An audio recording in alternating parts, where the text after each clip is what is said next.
నర్సీపట్నంలో YCP ర్యాలీని నిలువరించిన police అధికారులు. మాజీ ఎమ్మెల్యే నివాసం వద్ద నుండి ప్రారంభమైన ర్యాలీ మెయిన్ రోడ్డుపై అడ్డుకున్న పోలీసులు. రోడ్డుపైనే బైఠాయించిన మాజీ ఎమ్మెల్యే పేట్ల ఉమాశంకర్ గణేష్ మరియు కార్యకర్తలు. శాంతియుతంగా ర్యాలీ చేస్తామంటున్న కూటమి నాయకుల ఒత్తిడితో పోలీసులు నిలువరించారని ఆరోపించిన మాజీ ఎమ్మెల్యే గణేష్, స్పోర్ట్స్ కోటా పేరుతో ప్రత్యేక జీవో తెచ్చారన్న మాజీ ఎమ్మెల్యే. ఎటువంటి పరీక్షలు రాయకున్నా స్పోర్ట్స్ కోటా అభ్యర్థులకు ఉద్యోగాలు ఇచ్చారని ఆరోపణ.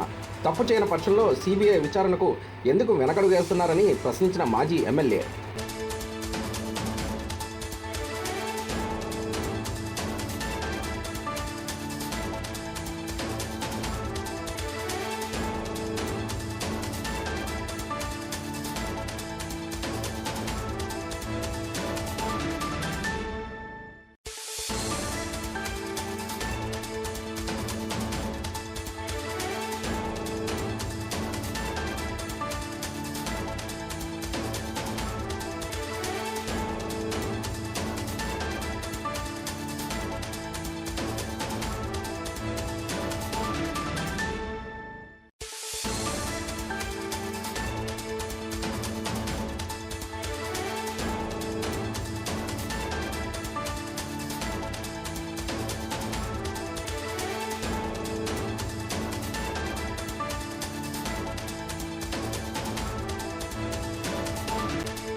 ఈరోజు నర్సీపట్నం ఎంత దారుణంగా ఉందంటే ఈరోజు పరిస్థితి. మేము శాంతియుతంగా నిరసన ర్యాలీ చేస్తామంటే ఎందుకు ఈ ప్రభుత్వం అడ్డుకుంటుందో మాకు అర్థం కాని పరిస్థితి.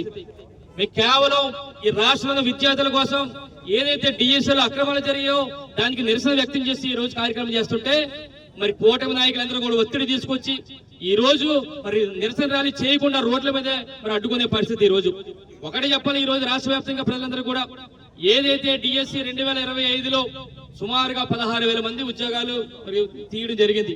దానికి సంబంధించి సుమారుగా 3,50,000 మంది పైగా మరి హాజరవడం జరిగింది.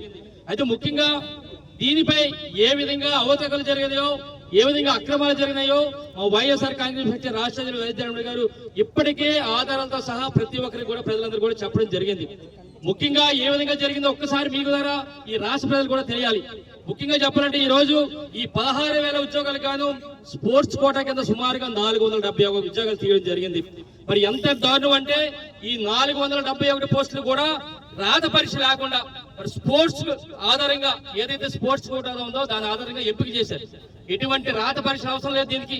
ఆ విధంగా చేశారు. అందుకోసం ప్రత్యేకంగా ఒక జీవోని కూడా తేవడం జరిగింది. అంటే ఎంత దారుణం అంటే కనీసం డిగ్రీ లేకున్నా సరే, ఎట్లా అర్హత సాధించుకున్నా సరే కేవలం శాప్ సర్టిఫికేట్ ఉంటే చాలు ఉద్యోగాలు ఇచ్చేసారన్న సంగతి మీ ద్వారా అందరికీ కూడా తెలియపరచడం జరుగుతుంది. ఎంత దారుణం అంటే స్పోర్ట్స్ కోటా కింద నిబంధనలు కూడా మార్చేశారు.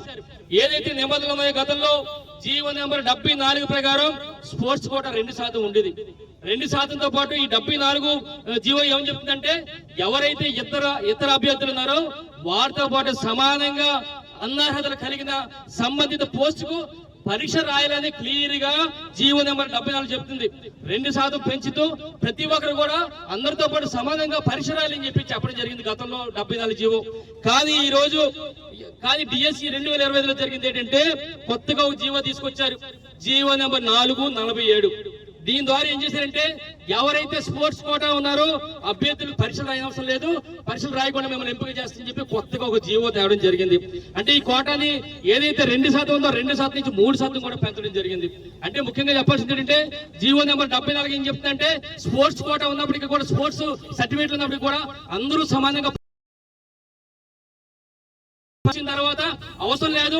జీవో నెంబర్ 447 తీసుకొచ్చి మరి ఏదైతే స్పోర్ట్స్ ఉన్నారో వాళ్ళకి రాత పరీక్ష అవసరం ఏదైతే ఈ టీచర్ ఈ జీవో కోర్టు ఏదైతే స్పోర్ట్స్ కోట ఏదైతే పోస్ట్ ఉందో అన్ని కూడా భర్తీ చేశారు.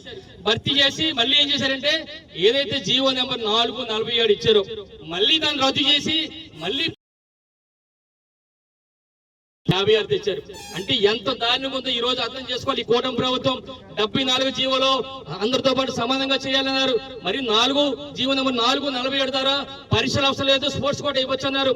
స్పోర్ట్స్ కోటలను అందరూ ఎత్తేసిన తర్వాత, అందరూ జాయిన్ అయిపోయిన తర్వాత మళ్ళీ జీవో నెంబర్ 56 తెచ్చి మళ్ళీ పరీక్షలు రాయాలంటారు. అంటే ఏంటంటే తమ వారితో మళ్ళీ గేట్లు మూసారు. ఈ పరిస్థితి ఎలాగుంది? ముఖ్యంగా చెప్పాలంటే ఈ రోజు జాతీయ స్థాయిలో గాని రాష్ట్ర స్థాయిలో గాని పథకాలు సాధించిన, ఎవరైతే మెడల్ సాధించిన క్రీడాకారులను కూడా పక్కన పెట్టి కేవలం ఇంటర్ కాలేజ్ గాని ఇంటర్ యూనివర్సిటీ పాల్గొన్న వారి